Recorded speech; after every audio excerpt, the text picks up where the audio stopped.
right. What's going on, YouTube? My name's Alyssa. I am a Medicare agent. I'm licensed. I decided to start in 2024 a YouTube channel dedicated to Medicare, dedicated to the ins and outs of it, everything around it, the good, the bad, the ugly, um, the the secrets, the tips. But I mean, my main thing is I want to deliver it to you in not so much of a wah, wah, wah, wah, wah, wah, wah, teacher in the front talking a stuffy seminar room, a webinar that you sign up for that you never go to. I wanted to make a place where hopefully you're slightly entertained, but more so that you are educated about Medicare. It's a place where you can come on your own time without signing up for anything. Now, don't get me wrong. I do have a webinar that I run every week, and it is something that you sign up for, but I find that attracts a certain person, and I find that YouTube attracts a certain person. So this is for you out there who learn on YouTube, who appreciate a picture and appreciate learning on your own time. So this video is going to be mainly about just the very beginning. Who gets Medicare? How do you get Medicare? And what does it cost? So that's all here on Medicare Media USA. Sweet. Now, I'm going to show you just a couple of slides. Help me kind of stay on track too, to make this video nice and sweet and get straight to the point. So let's go ahead and bring that up.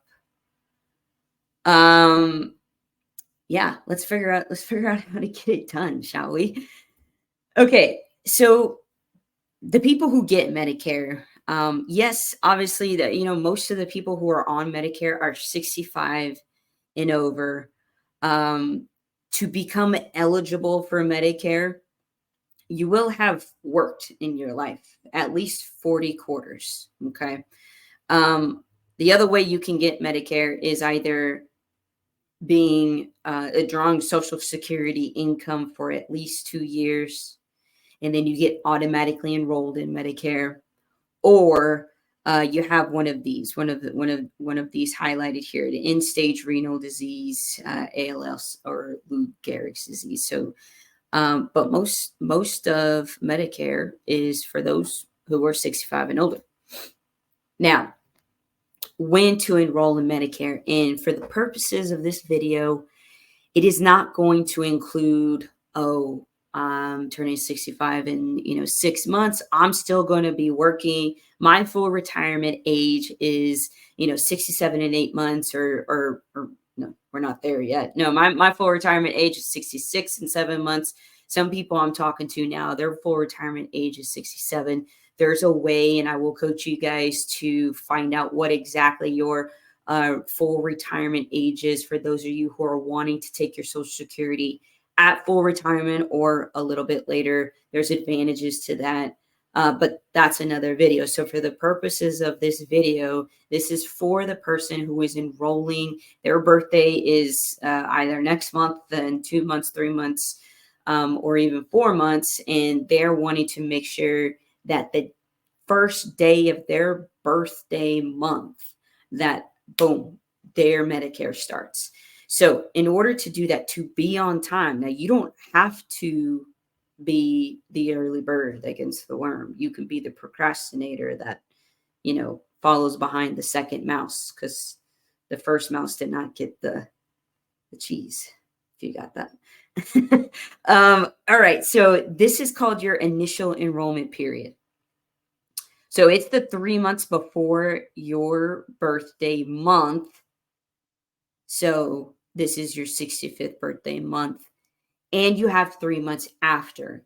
This enrollment period is, again, 64 going into 65 to apply for Medicare, the parts A and B. We're going to get into that a little bit.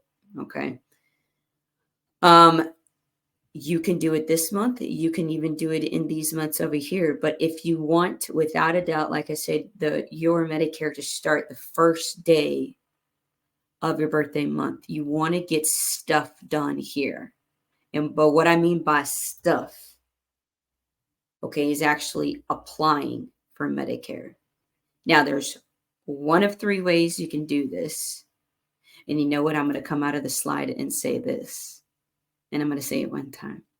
Because you do not start your Social Security income when you start Medicare. Two separate places. One place to apply for them, but two separate places. So please don't be Miss Betty that thinks, well, I'm gonna delay Medicare because I don't want to take my Social Security yet. That doesn't even make sense. Okay. They can be separate, or you can approach them at the same time.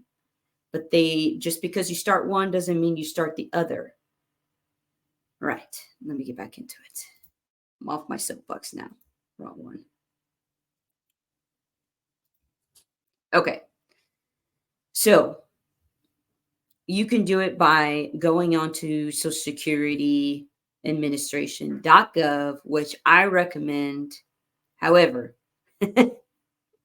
if you've been there before and you don't remember your password, please don't just keep entering your password. Forget your password. Let the system identify you and verify you through the 9 different ways that it tries to do so.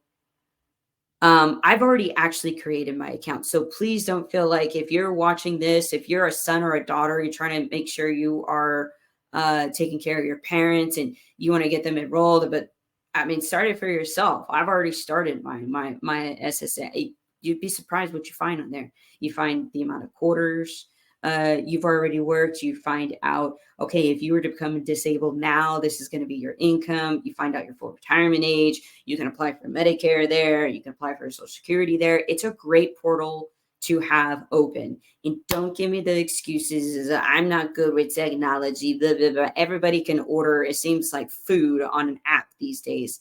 So just because you're 65 does not make you, or about to turn 65, does not make you unable to at least do this, because this gives you access. This makes you the mover and the shaker. Not, you can't call Social Security, but it won't be, oh, our next appointment is actually 2 months from now. Okay, now that just shot your timeline to pieces. Have control of your enrollment and do it yourself on ssa.gov. Now, those are other ways you can do it. You can march in there in person. Some offices require appointments, some offices don't.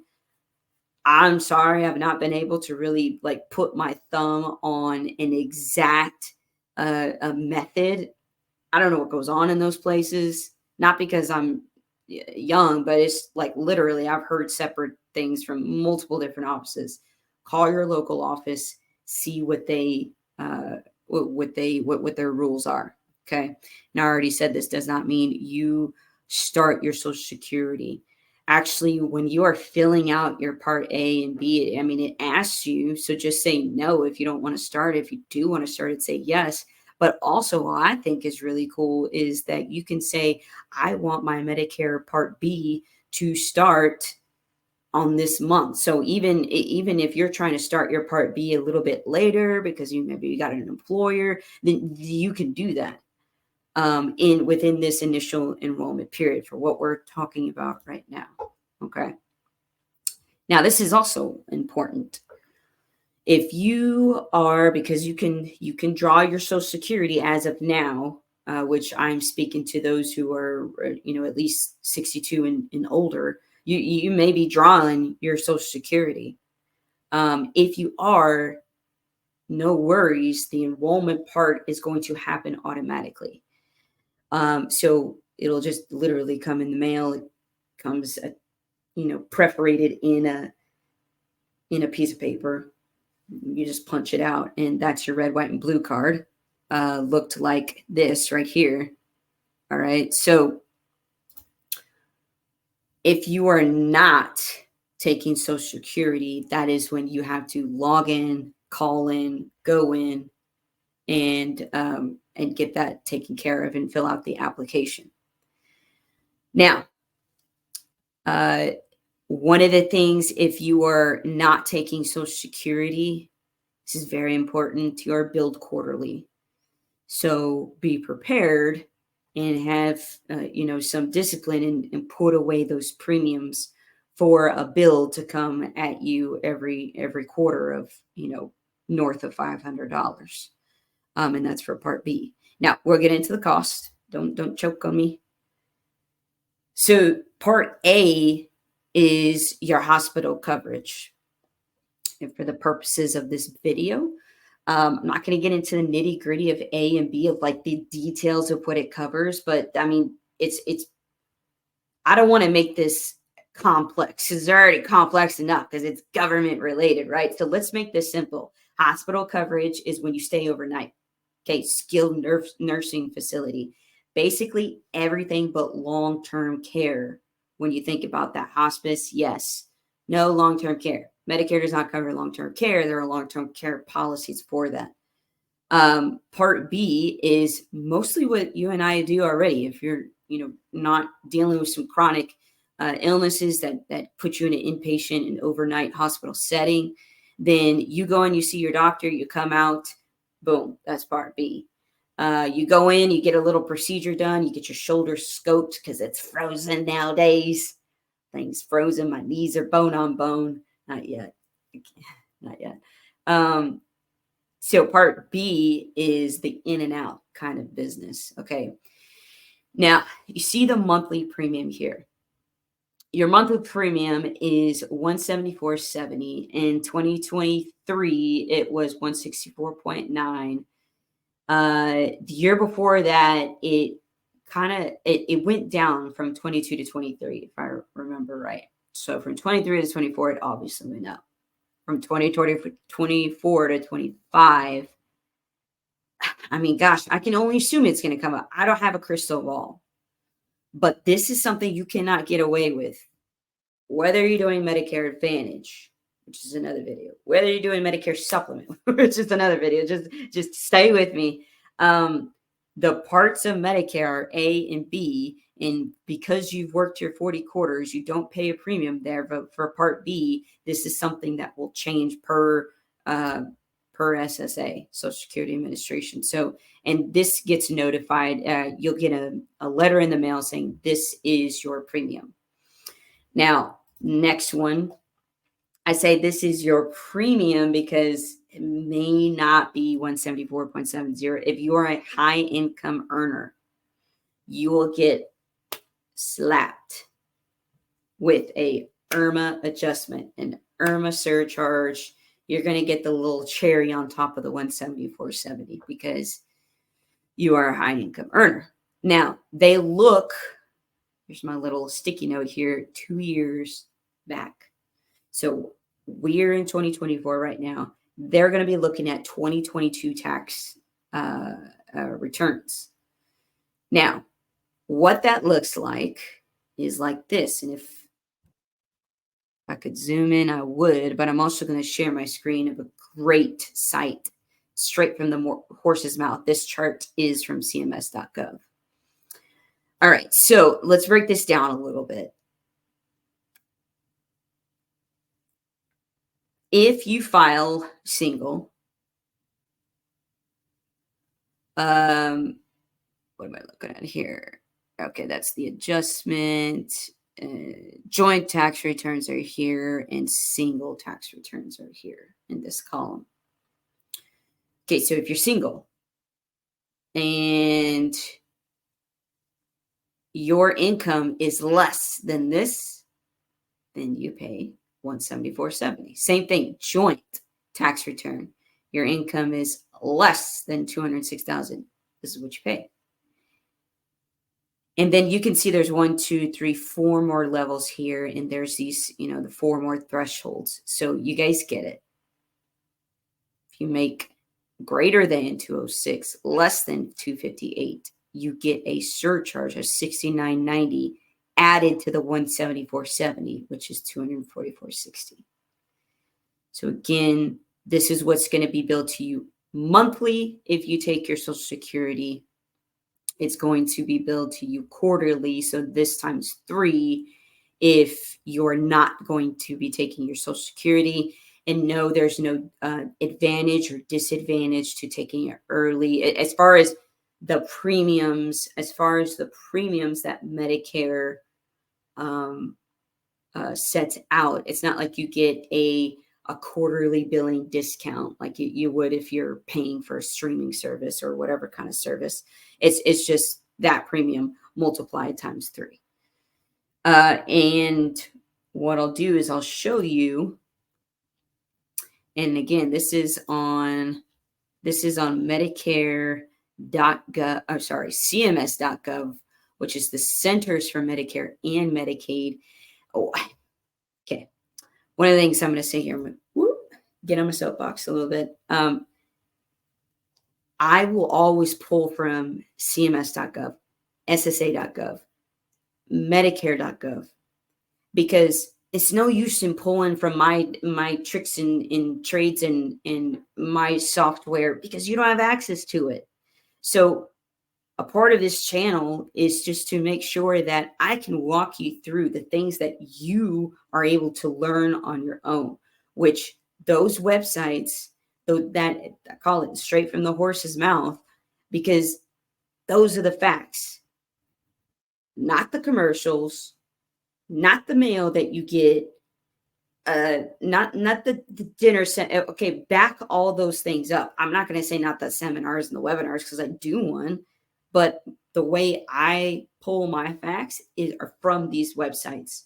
So I'll always reference them, and I encourage you, just like you would study anything, you go and get it from the teacher, you write it down, and then you go home and study it. This is some of the legwork, I promise, that just needs to happen.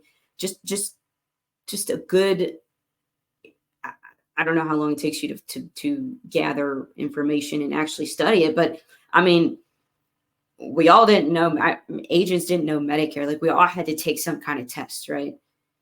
And as long as you put your head down and you study the information, you will get this. I have full faith in you.